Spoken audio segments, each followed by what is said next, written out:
தினமலர் நேயர்களுக்கு வணக்கம். சித்ரா காஃபி இணைந்து வழங்கும் உரைகள் நிகழ்ச்சிக்கு வரவேற்கிறோம். ஆதாரை நம்பத்தகுந்த ஆவணமாக ஏற்க முடியாது அப்படின்னு இந்திய தேர்தல் ஆணையம் சொல்லியிருக்காங்க. சாதாரணமா இல்லை, உச்ச நீதிமன்றத்தில் போய் சொல்லியிருக்காங்க. பீகாரில் நடந்துட்டு இருக்க வாக்காளர் சிறப்பு திருத்த பணியின் போது ஏற்பட்ட அந்த வழக்குகள் உச்ச நீதிமன்றத்துக்கு சென்றபோது அதற்கு பதிலளித்து பேசிய இந்திய தேர்தல் ஆணையம் Aadhaar, ration card, PAN card உள்ளிட்ட ஆவணங்கள் நம்பத்தகுந்த ஆவணங்கள் இல்லை, அதை ஏற்க முடியாதுன்னு சொல்லியிருக்காங்க. குறிப்பாக அவர்கள் சொன்னதற்கு காரணம், ஒருவருக்கு அந்த வாக்கு உரிமை கொடுக்க வேண்டுமானால் அவர் இந்திய குடிமகனாக இருக்க வேண்டும், அந்த வயது, இருப்பிடம் இந்த மூன்றையும் அவர் நிரூபிக்க வேண்டும். அப்போதான் நம்மளால் அதை கொடுக்க முடியும். அப்போ அதை நிரூபிப்பதற்கு ஆதாரோ, பேன் கார்டோ, ரேஷன் கார்டோ நாங்கள் நம்பத்தகுந்த ஆதாரமாக எடுத்துக்கொள்ள மாட்டோம் அப்படின்னு சொல்லியிருக்காங்க. அதை தாண்டி இன்னொரு விஷயத்தையும் அவங்க சொல்லியிருக்காங்க.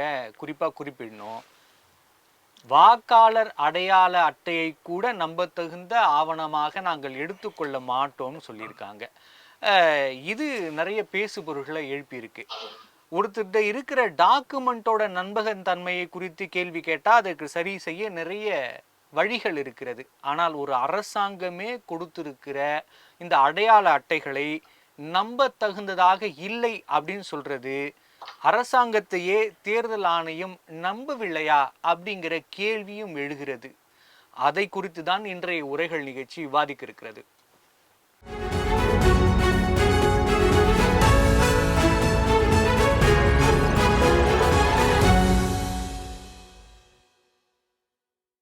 என்பது குறித்து விவாதிக்க நம்மோடு இணைந்திருக்கும் விருந்தினர்கள் பத்திரிகையாளர் திரு ரங்கராஜ் அவர்கள். வணக்கம் சார். வணக்கம். மற்றும் வழக்கறிஞர் திரு செல்வம் அவர்கள். வணக்கம் சார். சார், ரங்கராஜ் சார், இந்த ஆதாரை ஏற்க முடியாது அப்படின்னு நிறைய ஆவணங்களை கொடுத்துருக்காங்க. அதை நம்ம எப்படி பார்க்க முடியும்? ஏன்னா குறிப்பாக இதற்கு முன்னாடியே இபிஎஃப் ஆதாரை நாங்கள் ஒரு பிறப்பு தேதிக்கான ஆவணமாக நாங்கள் எடுத்துக்க மாட்டோம்னு சொல்லிட்டாங்க. அப்போ இந்த ஆதாரின் பங்கு தான் என்ன, அதற்கான காரணங்கள், எடுத்து வந்ததுக்கான காரணங்கள் என்ன, ஏன் இந்த பிரச்சனை நீடிக்குது? இப்போது ஆச்சரியமான விஷயந்தான் இப்போ தேர்தல் கமிஷன் எடுத்திருக்கிற ஸ்டாண்டு. ஏன்னா அரசாங்கத்துடைய பல்வேறு திட்டங்கள், இப்போ ரயில்வே டிக்கெட் புக் பண்ணாலும் சரி, எங்கே இப்போது லேட்டஸ்ட்டாக கேஸ் இது பெற்றவங்க அவங்க ஏதோ போக்கஸ் நடக்குதுன்னு சொல்லி மறுபடியும் எல்லோரும் ஆதார் தான் சப்மிட் பண்ண சொல்லி கொடுக்க சொல்கிறாங்க. ஆதார் நீங்கள் சப்மிட் பண்ணலன்னா போகஸ்ன்னு சொல்லி கேஸோடைய அந்த உரிமை ரத்து பண்ணுறாங்க கேஸ் ஏஜென்சிலாம். இது இப்போது 3-4 வாரமாக நடந்துகிட்ருக்கு. அதே போல் பல்வேறு அரசு திட்டங்களுக்கும் ஆதார் மஸ்ட்டு அப்படின்னு நினச்சிக்கிறாங்க. அவங்க எல்லாருமே ஆதாரை ஏற்றுக்கிறாங்க. வேறு எது கொடுத்தாலும் ஏற்றுக்காத நிலைமையில் ஆதார் அவ்வளோ பவர்ஃபுல்லாக அதை கொடுத்துருக்காங்க. இப்போ ஆதாரை ஏற்றுக்க முடியாதுன்னு தேர்தல் கமிஷன் சொன்னது ரொம்ப வினோதமாக இருக்குது. அதுவும் சுப்ரீம் கோர்ட்டு இந்த வழக்கு சுப்ரீம் கோர்ட்டில் வந்தபோது சுப்ரீம் கோர்ட்டில் ஆதார் கன்சிடர் பண்ணலாம், ரேஷன் கார்டு, எபிக், அதான் எலெக்ஷன் கமிஷனுடைய ஏற்கனவே கொடுத்த கார்டு, இதெல்லாம் வச்சு பரிசீலிக்கலாம். அவங்க ஒரு ஆர்டர் கூட கொடுத்துருக்கலாம், இதெல்லாம் வச்சு நீங்கள் கொடுக்கலான்னு கூட சொல்லியிருக்கலாம். ஆனால் எலெக்ஷன் கமிஷன் ஒரு கான்ஸ்டியூஷனல் பாடி, அதனால் நேரடியாக டைரக்டிவாக கொடுக்காம இதெல்லாம் பரிசீலித்து முடிவெடுங்கன்னு சொல்லியிருக்காங்க. அந்த சுப்ரீம் கோர்ட்டுடைய ஆலோசனையை மனதில் வைத்து கொண்டு எலெக்ஷன் கமிஷன் அது போல் ஒரு முடிவு எடுத்திருக்கலாம். ஆனால் என்னமோ தெரியல, ஆதார் இதெல்லாம் மற்ற இதெல்லாம் எடுத்துக்க முடியாதுன்னு சொன்னாங்க. இப்போ இதில் அடிப்படையே நீங்கள் பார்த்தீங்கன்னா election commission is not the body to decide citizenship. நாட்டில் குடியுரிமை என்பது எலெக்ஷன் கமிஷன் தீர்மானிக்கிறது கிடையாது. அப்போ அவங்களுக்கு வேண்டியது அட்ரஸ் ப்ரூஃபு மற்ற இந்த ப்ரூஃப் அவங்க கேட்டு வாங்கிக்கிறாங்க. இல்லை இப்படியே கொண்டு போனால் நாளைக்கு எதை தான் ப்ரூஃப் நாளைக்கு எடுத்துப்பாங்க. அவங்க சொல்கிற வாதம் என்னென்னா ஆதாரம் நிறையா போகஸ் இருக்கான், ரேஷன் கார்டில் நிறையா போகஸ், இதெல்லாம் கவர்மெண்ட் ஏஜென்சிஸ் கொடுக்குறது. இப்போ ரேஷன் கார்டில் ஆதார் அடிப்படையில் செஞ்சதுனால நிறைய போகஸ் நீக்கிட்டோன்னு பல்வேறு அரசுகள் சொல்லுது. மத்திய அரசு சொல்கிறாங்க, மாநில அரசு சொல்கிறாங்க. நான் அதை நான் புரிஞ்சுக்கிறேன். ஆதாரில் அரசாங்கம் செய்யுது, மத்திய அரசாங்கம் செய்யுது, ரேஷன் கார்டில் மாநில அரசாங்கம் செய்யுது, அதில் நிறைய போகஸ் இருக்குது, அவர்கள் பிடித்தவர்கள் பிடிக்காதவர்னு அப்படிலாம் பண்ணுறாங்க, நம்ம ஏற்றுக்கிறோம். ஓட்டர் ஐடியே ஏத்துக்க மாட்டேங்கிறீங்க. அதான் அதை கொடுக்கறது தேர்தல் ஆணையம் தான். அதான் அப்ப அதை யார் பண்ணதுங்கிறது இல்லை ஒரு கேள்வி அதுதான் இருக்கு இல்லையா? துரை அதுதான் நான் என்ன சொல்ல வரேன்னா, அப்போ எதை தான் ஏற்றுப்பாங்க அப்படின்னு இருக்குல்ல. இப்போ எதை எடுத்தாலும் நீங்கள் ஆதாரையே நீ கொஸ்டின் பண்ணிங்கன்னா, ஆதார் எப்படிப்பட்டதுன்னா நீங்கள் வந்து நினச்சி பார்க்கணும். ஆதார்னா நம்ம கஷ்டப்பட்டு தான் என்ரோல்மெண்ட் பண்ணோம். இப்போ பயோமெட்ரிக் இதெல்லாம் வச்சு கண்ணில் வச்சு ரெக்கார்ட் பண்ணுறாங்க. இப்போது ரொம்ப சூட்சமான விஷயம் என்னன்னு சொன்னால், மற்ற எல்லாமே நீங்கள் வந்து மேனிப்புலேட் பண்ணலாம், மால் ப்ராக்டிஸில் திருத்தம் செய்யலாம். ஆனால் கண்ணோட இந்த இமையோட இந்த பியூப்பிள் இருக்கு இல்லையா, அதை யாருமே டூப்ளிகேட் பண்ண முடியாது. அப்படிப்பட்டது ஃபுல் ப்ரூஃபான மெக்கானிசம் இதில் வச்சுருக்காங்க. புராணங்களுக்கு நீங்கள் பார்த்தீங்கன்னா, விஷ்ணுவே அவதாரம் எடுக்கும்போது கண்ணு மட்டும் கூட வருமா, மற்ற பாகம்லாம் வராது.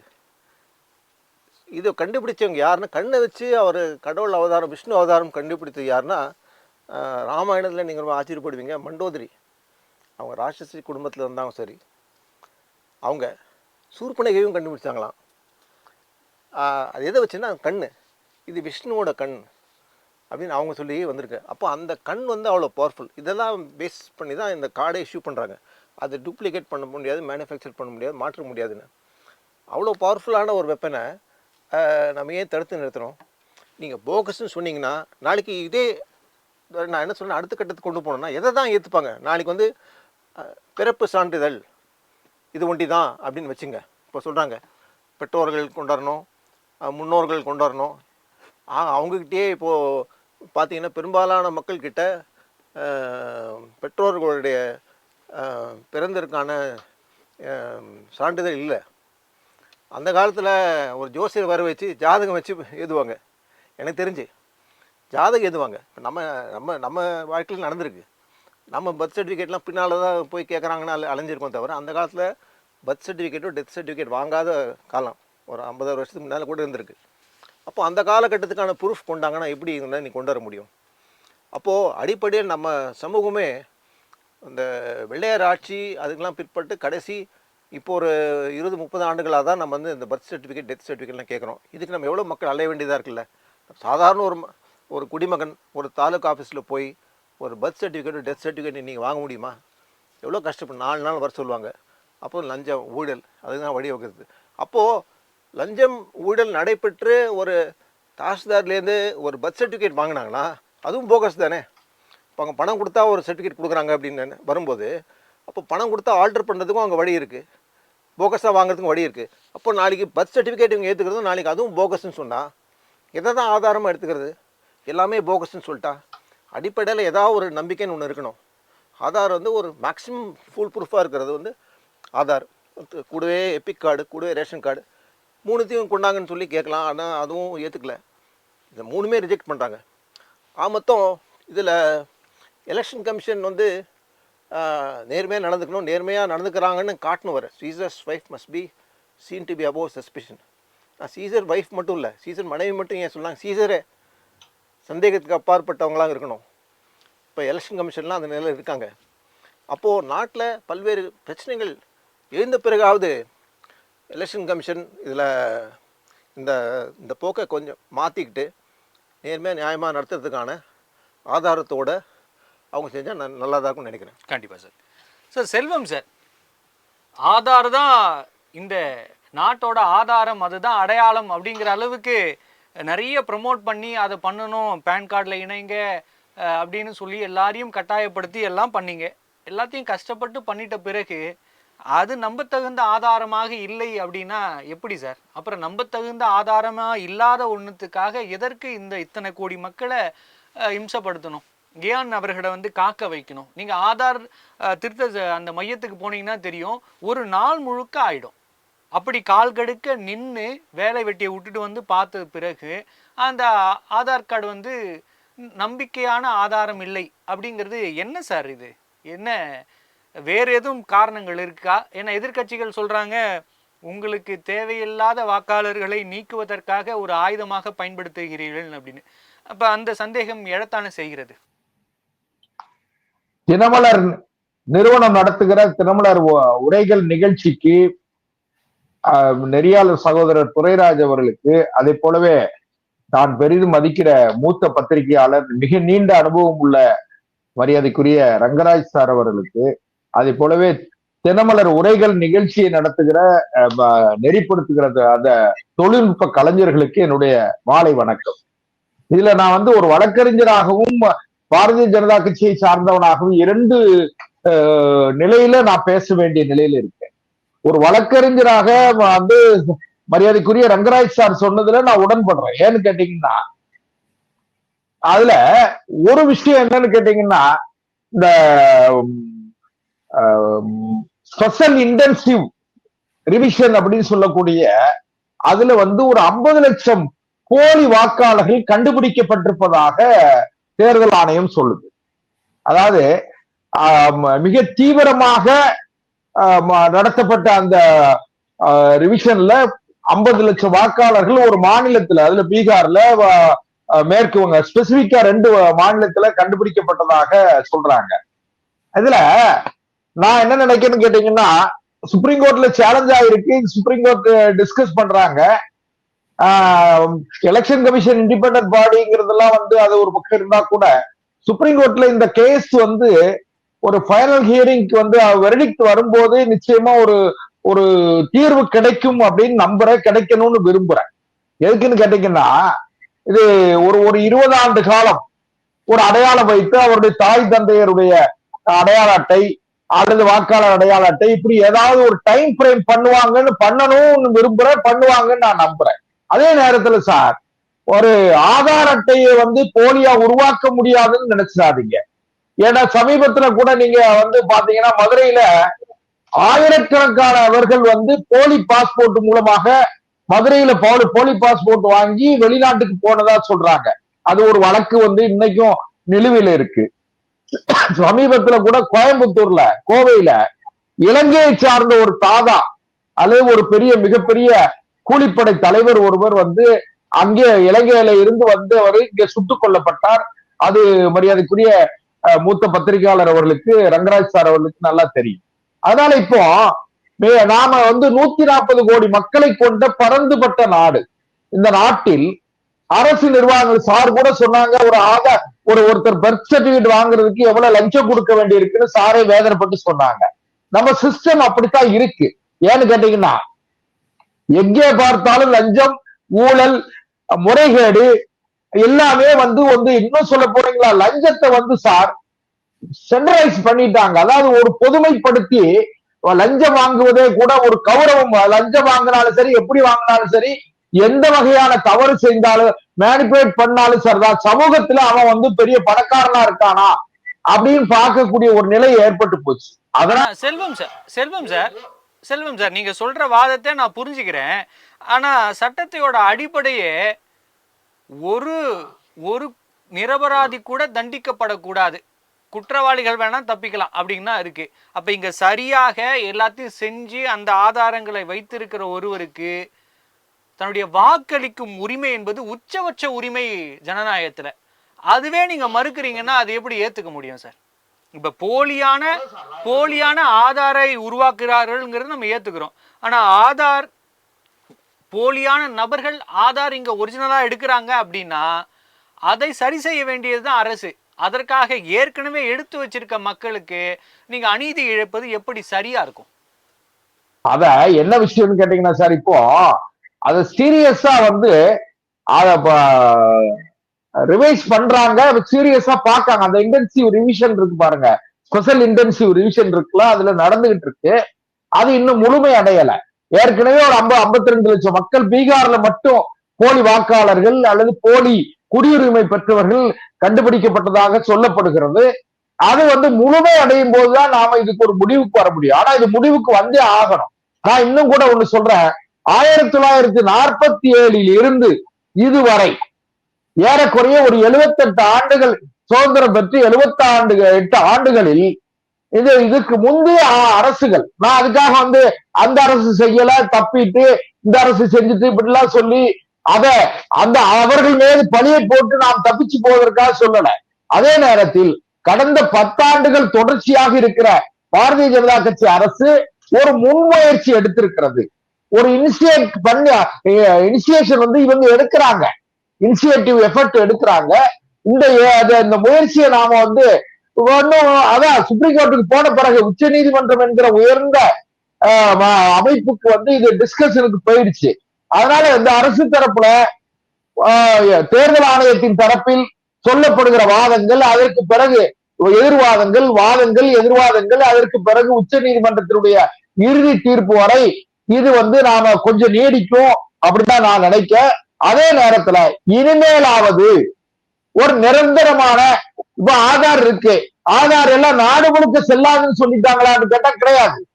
தேர்தல் வாக்காளர் அடையாள அட்டை செல்லாதுன்னு சொல்லிட்டாங்களா? கிடையாது. பாஸ்போர்ட் எல்லாமே வந்து செல்வம் சார் தொடர்ந்து பேசலாம். ரங்கராஜ் சார், இப்ப நம்ம இந்த அரசியல் மற்ற விஷயங்கள்லாம் தாண்டி தேர்தல் ஆணையம் ஆதாரை நம்பத்தகுந்த ஆவணம் இல்லை அப்படின்னு சொல்றதுக்கு வேறு எதுவும் காரணங்கள் இருக்கா? அதுல எதுவும் நியாயங்கள் இருக்கா? அடிப்படையிலே இப்போது இருக்கிற எலெக்ஷன் கமிஷன் இந்த அமைப்பிலேயே ஒரு கோளாறு இருக்குது. ஏற்கனவே 3 பேர் கொண்ட எலெக்ஷன் கமிஷனில் சுப்ரீம் கோர்ட் சீஃப் ஜஸ்டிஸ் அல்லது அவருடைய பிரதிநிதி, இந்த 3ல் ஒருவர் இருக்கணும். அவங்க தான் election commissioner, chief election commissioner தேர்ந்தெடுக்கிறாங்க. பிரதமர் ஒன்று, எதிர்க்கட்சி தலைவர் ஒன்று, 3வது சுப்ரீம் கோர்ட் சீஃப் ஜஸ்டிஸ். இப்படி இருந்ததை இவங்க மாற்றி அந்த சீஃப் ஜஸ்டிஸ் நாமினி அது வந்து ரிமூவ் பண்ணுறாங்க. ரிமூவ் பண்ணி அந்த 3வது நபர் வந்து பிரதமர், அவர் அமைச்சர்கள்லேருந்து இன்னொருத்தர் போடலாம். இப்போ சந்தேகம் வருதுன்னா அதுலேருந்து நம்ம பார்க்கணும். இப்போ ஏன் இதை செய்யணும்? இப்போ உதாரணத்துக்கு சுப்ரீம் கோர்ட்டுடைய சீஃப் ஜஸ்டிஸ் இல்லை அவர் பிரதிநிதி அங்கே இருக்காருன்னு வச்சுங்க. இப்போது இந்த கேஸ் வரும்போது அந்த ஜட்ஜி என்ன சொல்கிறாங்க, நீங்கள் கேட்குற டாக்குமெண்ட்டு என்கிட்டே இல்லை அப்படின்னு ஒரு ஜட்ஜ் சொல்கிறாரு. ரெண்டாவது என்ன சொல்கிறாங்க சுப்ரீம் கோர்ட்டு, இதை Aadhaar, ration card, Epic card இதெல்லாம் கன்சிடர் பண்ணுன்னு சொல்கிறாங்க. அப்போ இந்த நாமினி அந்த எலெக்ஷன் கமிஷனில் இருந்தாங்கன்னா அவங்க இதெல்லாம் கொண்டு வரும்போதே அவங்க வந்து சொல்லியிருப்பாங்கல்ல, நீ ஏன் இதெல்லாம் செய்கிறீங்க, நீங்கள் வந்து சிட்டிசன்ஷிப்பு பார்க்குற முறை வந்து எலெக்ஷன் கமிஷன் கீழே கிடையாது, அப்படியே இருந்தாலும் நீங்கள் வந்து இந்த இந்த மற்ற ப்ரூஃப் எல்லாம் ஏற்றுக்கலாம் அப்படின்னு சொல்லியிருப்பாங்கல்ல. இப்போ அந்த சொல்ல முடியாத அளவுக்கு ஒரு சிஸ்டம் உருவாக்கிட்டாங்க. அதுதான் சொல்ல வரேன். ஆளுங்கட்சிக்கு சாதகமாக அமைப்பாக மாற்றிட்டாங்க. அதுதான் இப்போ இருக்க பிரச்சனையே. ஏன் இந்த இவ்வளோ சந்தேகப்பாறு வருதுன்னா, இப்போ இந்த சுப்ரீம் கோர்ட் சீஃப் ஜஸ்டிஸோட நாமினி இருந்தால் ஓரளவுக்கு நம்பகத்தன்மை வருது இல்லை. சுப்ரீம் கோர்ட் சீஃப் ஜஸ்டிஸ்னு தனி நம்பர் கிடையாது, அது ஒரு இன்ஸ்டியூஷன். சுப்ரீம் கோர்ட் ஒரு இன்ஸ்டியூஷன். எப்படி பிரைம் மினிஸ்டர் ஒரு இன்ஸ்டியூஷனோ, leader of the opposition institution தான். அது தனிப்பட்ட நபருக்கு கொடுக்கப்பட்டது கிடையாது. இல்லை, அந்த பொசிஷன் யார் இருக்காங்களோ அதில் வராங்க. அந்த விஷயம் நான் எனக்கு தெளிவாக புரிஞ்சிடுச்சு. அதுலேருந்து ஒரு சின்ன கேள்வி மட்டும் வைக்கிறேன். இப்போ தேர்தல் ஆணையம் ஆளுங்கட்சிக்கு சாதகமாக செயல்படுதா வச்சுக்கிட்டா கூட நீக்கப்படுகிற அந்த வாக்காளர்கள் அந்த கட்சிக்கு வாக்களிக்க மாட்டாங்கன்னு எப்படி கண்டறிஞ்சு அதை போய் நீக்குவாங்க? அதற்கான சாத்தியங்கள் இருக்கா? ஏன்னா நமக்கு தெரியும், தேர்தல் ஆணையத்திற்கென்று தனியாக பணியாளர்கள் கிடையாது. அந்த மாநிலத்தோட மத்திய அரசோட இந்த பணியாளர்கள் தான் பயன்படுத்துவாங்க. அப்போ அவங்க போகிறப்ப இதெல்லாம் பண்ணி இதெல்லாம் இதுன்னு கண்டுபிடிச்சி சொல்லுவாங்களா? அப்படி வாழ்மொழி உத்தரவு வந்திருந்தால் கூட அது இன்னைக்கு இருக்க ஊடகத்தில் வெளியே வந்துட்டு இருக்குமே சார். அப்போ அதற்கான வாய்ப்புகள் இல்லைன்னு தான் நம்ம புரிஞ்சுக்க முடியும். அது 2 விஷயமா பார்க்கலாம்.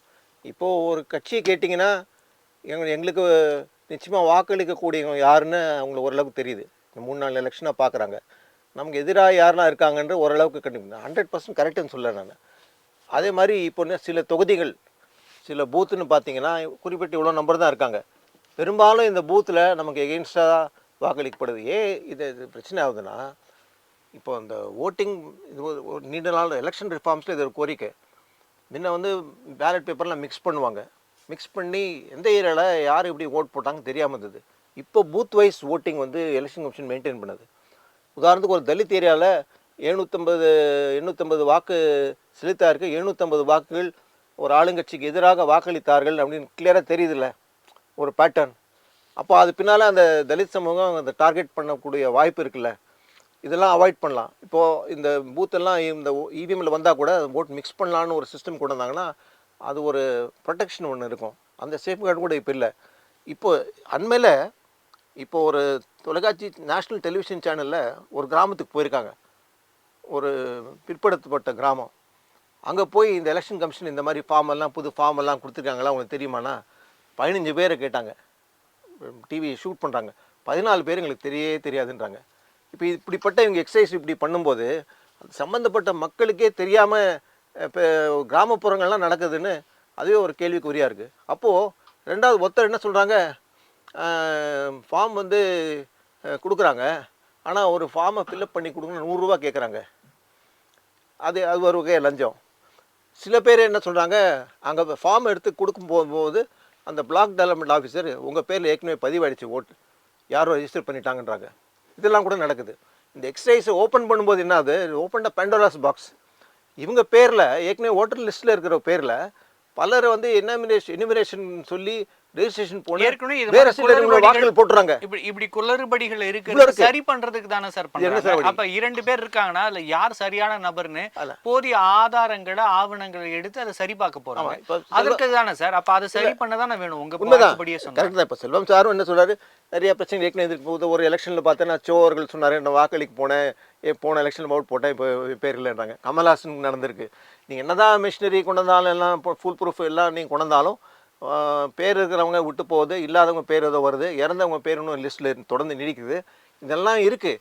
ஆனால் இந்த குளறுபடிகளாம் வந்து 100% நீங்கள் சரி பண்ணலன்னா கூட இப்போ எலெக்ஷன் கமிஷனே அவங்களுடைய நோக்கத்தையும் நம்ம எடுத்துக்கலாம்.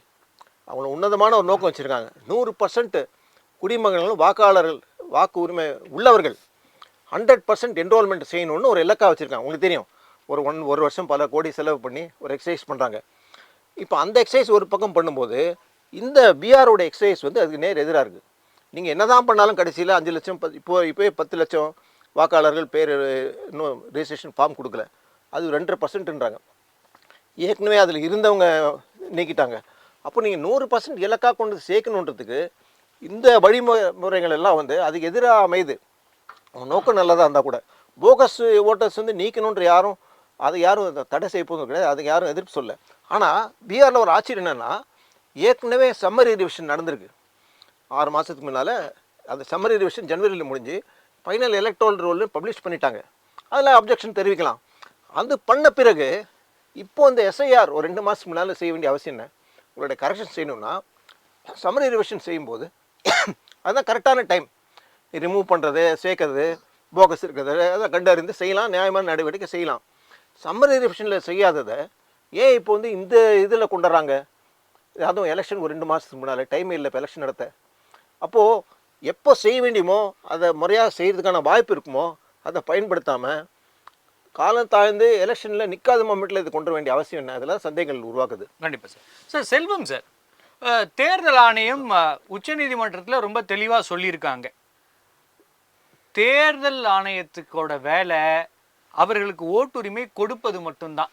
அது எப்படி கொடுக்கணும்னா சட்டமும் அந்த ஆவணங்களும் சரியா இருக்கா அப்படிங்கிறத பார்த்து தான் கொடுக்கறது எங்கள் வேலை. எந்த ஆவணம் குடியுரிமையை கன்ஃபார்ம் பண்ணுது அப்படிங்கிறத சொல்ல வேண்டிய வேலை எங்களோடது இல்லை, அது உள்துறையோடதுன்னு சொல்லியிருக்காங்க. எது நம்பத்தகுந்த ஆதாரம், எது ஏற்புடையது அப்படின்னு முடிவு பண்ண வேண்டியது உள்துறை. அப்போ நீங்கள் தான் உள்துறை அமைச்சராக இருக்கிற நீங்கள், உங்கள் கட்சி தான் இந்த ஆதாரம் எடுத்து வருது. ஆதாரம் எடுத்துட்டு வந்துட்டு நீங்கள் அதை நம்பத்தகுந்த ஆதாரங்கள் பட்டியலை வைக்காம அதை நீங்கள் தேர்தல் ஆணையம் அப்படி செய்கிறார்கள், அவர்கள் சரி செஞ்சு கொள்வார்கள் அப்படின்லாம் சொல்றது வந்து எப்படி சரி? தன்மேல் தவறு வைத்துக்கொண்டு நீங்கள் அவரை எப்படி சொல்வீங்க?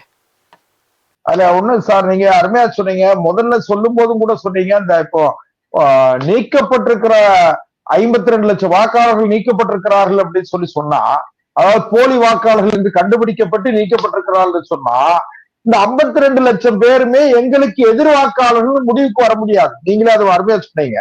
ஒண்ணு. ரெண்டாவது, உள்துறை அது வந்து இன்டர்னல் செக்யூரிட்டிக்கும் அதுதான் மத்திய உள்துறை தான் வந்து இன்டர்னல் செக்யூரிட்டிக்கு, அதாவது உள்நாட்டு பாதுகாப்புக்கும் அது பொறுப்பேற்க வேண்டிய சூழ்நிலை இருக்கு நம்ம நாட்டுல.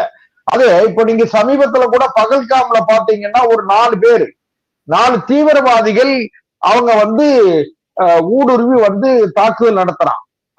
சர்ச்சைகள் பரேது நடத்தி நம்ம சிந்தூர் தாக்குதல் திருப்பி அடிச்சு அந்த தீவிரவாத முகாம்கள்லாம் அழிக்கப்பட்டது. அது ஒரு பக்கம். அதே நேரத்தில் நான் என்ன சொல்றேன்னா சார், அதாவது விதை விதைக்கிறோம், விதைக்கப்படுகிற விதைகள் எல்லாம் நல்ல விதை என்றுதான் விதைக்கப்படுகிறது. ஆனால் கலைகள் நம்மையும் அறியாமல் வளர்ந்து விடுகிறது. வளர்ந்த பிறகு நம்ம என்ன பண்றோம்? கலைகளை பறித்து எடுக்கமா இல்லையா? அந்த முயற்சி தான் இதை நீங்க இப்படி பார்க்கணும். இன்னும் கூட என்ன கேட்டீங்கன்னா, நீங்க இப்படி எல்லாம் நாம களைய புடுங்குறேன்னு பயிரை புடுங்கினா எப்படி சார்?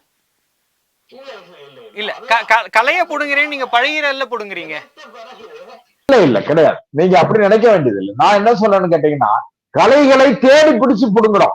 பயிர்களை விதைத்து விட்டு களைகள் எங்கே இருக்கிறது இல்ல செல்வம் சார், செல்வம் சார், ஆமா நீங்களே இல்ல நீங்களே முன்னாடி பேசியிருந்தீங்க, எல்லாருக்கும் இங்க பிறப்பு சான்றிதழ் இல்லை அப்படிங்கிற நிதர்சனம் நமக்கு தெரியும்.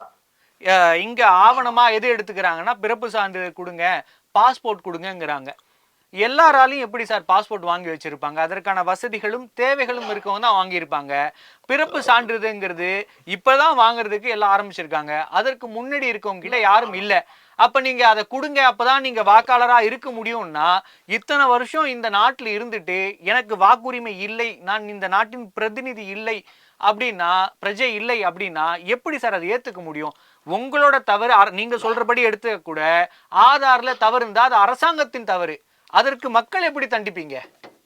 ஏதாவது சார், கவர்மெண்ட் ஏஜென்சி இருக்கு பாருங்க, அதுல சில தவறுகள் நம்ம தான் பேசிக்கிட்டு இருக்கு. தவறை நான் நியாயப்படுத்தல, தவறுகள் பொதுமைப்படுத்தப்பட்டு விட்டது. அது மீள்றதுக்காக நாம சரி செய்வதற்கான முயற்சியில மத்திய அரசாங்கம் ஈடுபட்டிருக்கு. நம்ம ஆதரிக்கத்தான் செய்யணும். ஏன்னு கேட்டீங்கன்னா, நீங்க ஒரு ஆதரிக்கலாம், ஆனா அதனால் சாதாரண மக்கள், குடிமக்கள் பாதிக்கப்படக்கூடாதுங்கிறதான இங்க கன்சர்ன். இல்ல, அது நான் என்ன சொல்றேன்னு கேட்டீங்கன்னா, தயவு செய்து கொஞ்சம் அனுமதிங்க. அதாவது நீங்க ஒரு 18 வயது நிரம்பிய ஒரு புது வாக்காளர் பதிவுக்கு வாரார் சொன்னா, அவரை நம்ம எப்படி கேட்கிறோம்? நீ அவருடைய ஆதாரு, அவருடைய வயது சான்று, பிறப்பு, அதாவது பிறப்பு சான்று, இப்படி எல்லாம் கேட்டு நம்ம ப்ரூஃப் பாத்துக்கிறோம். அதோடு கூடுதலாக அவருடைய தாய் தந்தையர் எவ்வளவு காலம் இங்க இருக்காங்க, சொந்த வீடா, வாடகை வீடா, இந்த வாடகை வீட்டுக்கு முன்னால எங்க இருந்தாங்க, என்ன தொழில் பண்றாங்க, இதை கொஞ்சம் கூடுதல் ஆய்வு செய்வதன் மூலமாக தீவிரவாதிகள், அந்நிய தீவிரவாதிகள் அல்லது வெளிநாட்டு தீவிரவாதிகள் நம்ம நாட்டுக்குள்ள பதுங்கி இருந்து நடத்தக்கூடிய தீவிரவாத முயற்சிகள், பயங்கரமான முயற்சிகள் நம்ம தடுத்தே ஆக வேண்டும். அதான் அதுக்கு ஒரு உதாரணம் தான் பகல்காம் போன்ற நிகழ்ச்சி கோயம்புத்தூர். செல்வம் சார், நான் அதை புரிஞ்சுக்கிறேன். நான் இந்த நாட்டிலே இருக்கிறேன், பிறந்து வளர்ந்து இருக்கிறேன், நான் இங்கே படிச்சிருக்கிறேன், எல்லாமே இருக்கு. என்கிட்ட பிறப்பு சான்றிதழ் இல்ல, பாஸ்போர்ட் இல்ல, அதனாலே என்ன தீவிரவாதியா சேர்த்துருவீங்களா? இல்ல, நான் உங்களை தீவிரவாதின்னு சொல்லல. தவறாக நீங்கள் எங்கே அதை கண்டுபிடிக்கிற முயற்சி தானே சார். அதாவது ஸ்பெஷல் இன்டென்சிவ் ரிவிஷன் தானே. கண்டிப்பா அரசாங்கத்தின் எண்ணத்தை நான் மதிக்கிறேன் சார். அதாவது தயவு செய்து நான் என்ன சொல்றேன்னா, ஒரு முயற்சி மாற்றத்தை நோக்கி ஒரு நல்ல முயற்சி, நல்ல நோக்கத்தோடு எடுக்கப்படுகிற முயற்சியை நாம் கொச்சைப்படுத்த வேண்டாம்ங்கிறது என்னோட வேண்டுகோள். நான் இன்னும் கூட என்ன கேட்டீங்கன்னா, உச்ச நீதிமன்றத்துக்கு இது போயிடுச்சு வழக்கு. உச்ச நீதிமன்றம் கண்டிப்பா ஃபைனல் ஆர்டர், அதை வேடிக்கை இது ஒரு தீர்ப்பு சொல்லித்தானே தீரணும். அது சொல்லத்தான் போகுது. அப்படி சொல்லும் பொழுது நிச்சயமா இதுக்கு ஒரு நிரந்தரமான தீர்வு ஏற்படும். அதுவரை நீங்க ஏதோ பாரதிய ஜனதா கட்சி, இல்ல ஒரு நிமிஷம், பாரதிய ஜனதா கட்சி சார் ஒரு நிமிஷம், என்னோட இறுதியான குறுக்கீடு, இந்த இப்ப சரியான தீர்ப்பை சொல்ல வேண்டியது உள்துறை தான். ஏன்னா நீங்க ஆதார குடியுரிமை ஆதாரமாக எடுத்துக்கொண்டீங்கன்னா, நம்பத்தகுந்த ஆதாரமாக சொல்லிட்டீங்கன்னா இந்த பிரச்சனை முடிஞ்சிடும். இதற்கு உச்ச நீதிமன்றமோ இல்ல தேர்தல் ஆணையமோ எந்த முடிவும் எடுக்க முடியாது. இருக்கிற சட்டத்திட்டத்தின் அடிப்படையில் தான் தீர்ப்பு வழங்க முடியும்.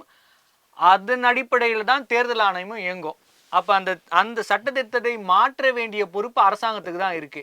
அதை தட்டி கழிச்சிட்டு நீதிமன்றம் சொல்லுன்னா எப்படி சார் சொல்லும்?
இல்ல இது நம்ம நம்ம நம்ம நம்ம விவாதத்தை விட்டு தள்ளி போறோம் சார். தொடர்ந்து பேசலாம் ரங்கராஜ் சார். செல்வம் சார் சொல்றாரு இந்த தீர்ப்பு வரும்போது அதற்கான தீர்வுகள் காணப்படும் அப்படின்னு சொல்லிட்டு இருந்தா கூட தேர்தல் ஆணையம் தெளிவா சொல்லியிருக்காங்க, இருக்கிற அரசியல் சாசனத்தின் அடிப்படையில் நாங்கள் வேலை செய்கிறோம் அப்படின்னு சொல்லிட்டு. அப்போ இந்த ஆதாரை ஏற்க முடியாது அப்படின்னு தேர்தல் ஆணையம் சொல்லியிருக்காங்க. ஆதாரை நம்பத்தகுந்த ஆவணமாக இன்னும் உள்துறை கொடுக்கல. அப்படி இருக்கிறப்ப இந்த ஆதாரை நம்பி நிறைய பேர் வேற எந்த ஆவணங்களும் பெருசா வச்சிடல. அப்படி இருக்கப்ப இந்த வாக்காளர் சிறப்பு தீவிர திருத்தம் என்பது தமிழ்நாடு உட்பட மற்ற எல்லா மாநிலங்களுக்கும் வரப்போகுது. அப்படி வரும்பொழுது இங்க மற்றவர்கள் பாதிக்கப்படுவார்களா, இல்ல வேறு எதுவும் ஆவணங்கள் வேறு எதுவும் வழிகள் இருக்கிறதா தோணுதா உங்களுக்கு? இல்லை, கடைசியா சொன்னதுக்கு வேற என்ன ஆதாரம் இருக்கு? இந்த ஆதார் போடுற ஒரு ஆதாரமே மறுத்துட்டாங்கன்னா நம்பகத்தகுந்த ஆதாரம்னு இதோட சிறப்பான ஒரு ஆதாரம் எதுவும் இந்தியாவில் தற்போது இல்லை. அதுதான் உண்மை. ஏன்னா இப்போ சொல்கிறாங்க ரேஷன் கார்டுலேயும் போகஸ்ன்றாங்க, அப்புறம் மற்றதுலேயும் பாஸ்போர்ட்லேயும் போகஸ் இருக்குன்றாங்க, எபிக் கார்டு எலெக்ஷன் கமிஷன் கொடுத்த கார்டுலேயே போகஸ் இருக்குன்றாங்க. அப்போ இதுதான் வச்சுக்கிறது. அப்போது எல்லாமே அடிப்படையில் ஒரு கோளாறு இருந்தால் இது போல் ஒரு டிவிஷனால் அதெல்லாம் மாற்ற முடியாது. ரெண்டாவது, இப்போ செல்வம் சார் சொல்கிறாரு 52 லட்சம் பேர் இதை கண்டுபிடிச்சிருக்காங்க, அது போகஸ்ன்னு இருக்கட்டும். 52 லட்சம் பேரும் டெரரிஸ்டா? எதுக்கு நாட்டில் எதுக்கெல்லாம் டெரரிஸ்ட்? 52 லட்சம் பேரும் போகஸ் இல்ல, இறந்தவர்கள் இருக்கிறார்கள், 2 முறை பதிவு பண்ணவங்க இருக்காங்க, தவறான தகவல் கொடுத்தவங்க இருக்காங்க. இது எல்லாமே சேர்ந்து தான் எவ்வளோ பேர் இருந்துட்டாங்க சார்? 52 லட்சம் பேர்ல டெத் ரேட் எவ்வளோ? ரொம்ப ஹார்ட்லி 1%. நாட்டில் இருக்க டெத் ரேட் ஒரு 1% தான். அதனால இன்சூரன்ஸே தைரியமாக இன்சூரன்ஸ் கொடுக்குறாங்க, ஹார்ட்லி 1%. அப்போது நீங்கள் இப்போது டெரரிஸ்ட்டுக்கு நீங்கள் இந்த ஓட்டர் ஐடென்டி கார்டு கொடுக்க மறுக்கிறீங்க. அப்போது என்ன அர்த்தம்? டெரரிஸ்ட் இங்கே இந்தியாவில் இருக்காங்கன்னு அர்த்தம். ஓட்டர் ஐடென்டி கார்டு தான் அவனுக்கு மறுக்கிறீங்க. மற்ற எந்த விதத்தில் அவனை செக் பண்ணி வெளியேற்ற முடியுதா? இல்லை. நீங்கள் இந்த ஓட்டர் ஐடென்டி கார்டு மறுக்கிறதுனால அந்த டெரரிஸ்ட் பிடிக்கப்பட்டானா? அவங்க தடுக்கப்பட்டார்களா? கிடையாது. அவங்க உள்ளேருந்தே அப்ளை பண்ணுவாங்களாம், ஓட்டர் ஐடென்டி கார்டு மட்டும் ரிஃப்யூஸ் பண்ணுவாங்களாம். அப்போ டெரரிசம் நம்ம அதன் மூலமாக சமாளிக்க முடியுமா?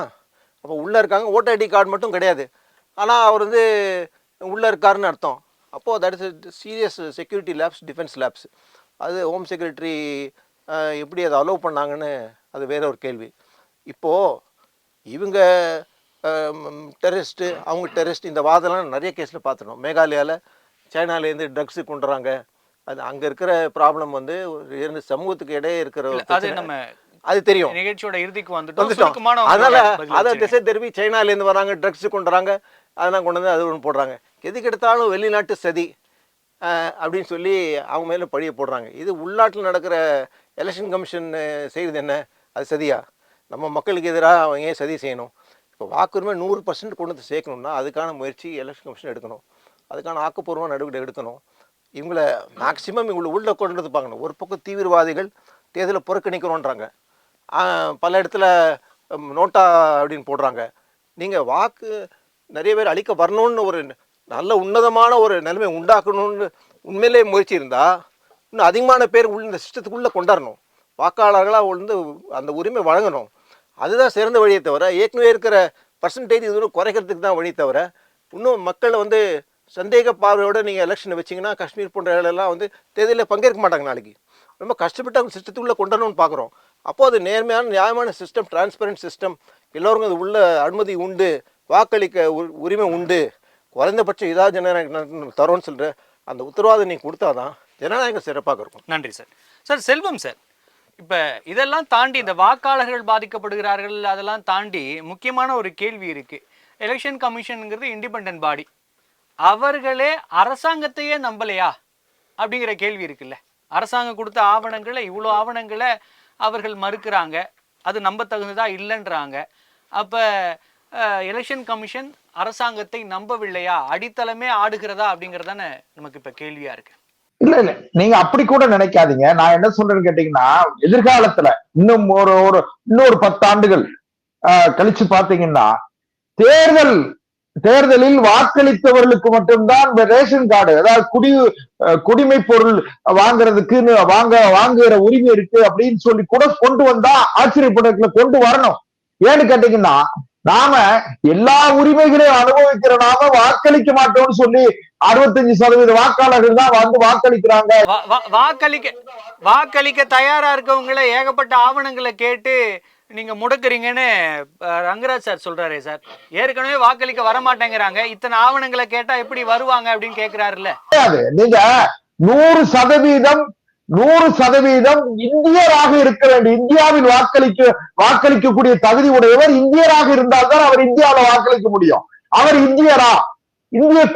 இந்தியாவினுடைய இறையாண்மையை பாதுகாக்கிறவரா?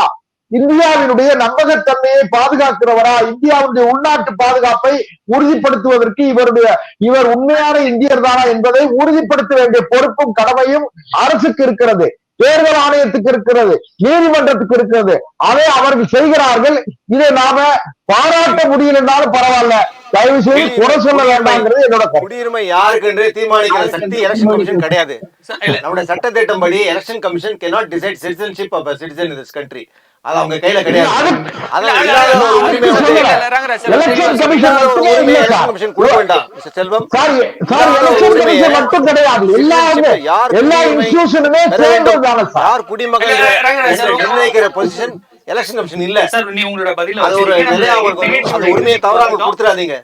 நிகழ்ச்சியோட இறுதிக்கு வந்துட்டோம் சார். செல்வம் சார், சார் நிகழ்ச்சியோட கடைசியா உங்களோட ஒரு நிமிஷத்துல வச்சிருங்க சார். நான் நிறைவா என்ன சொல்றேன்னா, தேர்தல் ஆணையத்துக்கு மட்டுமே நீங்க தள்ளிடாதீங்க. தேர்தல் ஆணையம், பாஸ்போர்ட் ஆபீஸ் இருக்குல்ல, பாஸ்போர்ட் ஆபீஸ், நீதித்துறை, நாடாளுமன்றம், இப்படி எல்லாமே இணைந்ததுதான் ஒரு கூட்டு. நான் இன்னொன்னு கேட்டீங்கன்னா, ஜனநாயகம் என்பது அதாவது டிஸ்கஸ் பண்றது தானே சார், ஒரு முயற்சி எடுக்கிறது. ஜனநாயகம் வேறுபடுவது, மாறுபடுவது, உடன்படுவது, இதுதான். ஆனா ஜனநாயகத்தை சீரமைக்க வேண்டிய பொறுப்பும் கடமை யாருக்கு இருக்கு? தேர்தல் ஆணையத்துக்கு தர. அப்ப தேர்தல் ஆணையம் எடுக்கிற முயற்சிகள்ல தவறு இருந்தா சுட்டி காட்டுங்க, நீதிமன்றத்துக்கு போறாங்க, அது இருக்கட்டும். ஆனால் இந்த முயற்சியை கூட நாம் முனையிலே கிள்ளிவிட வேண்டும் என்று நினைப்பதில் நியாயம் கிடையாது. நான் என்ன சொல்றேன்னா, ஒரு 10 ஆண்டு காலத்தில் இல்ல, ஒரு நிமிஷம் மட்டும், 10 ஆண்டு காலத்தில் அனைவர் 100% வாக்காளர்கள் வாக்களித்தால் மட்டுமே அவர்களுக்கு அரசாங்கத்தினுடைய சலுகை கிடைக்கும் என்கிற ஒரு சட்டம், கடுமையான சட்டம் வந்தால் இந்தியாவிற்கு நல்லது. நன்றி சார். நம்முடைய விவாதத்தில் கலந்து கொண்டு பல்வேறு கருத்துக்களை நம்மோடு பகிர்ந்து கொண்டமைக்கு நன்றி. நன்றி.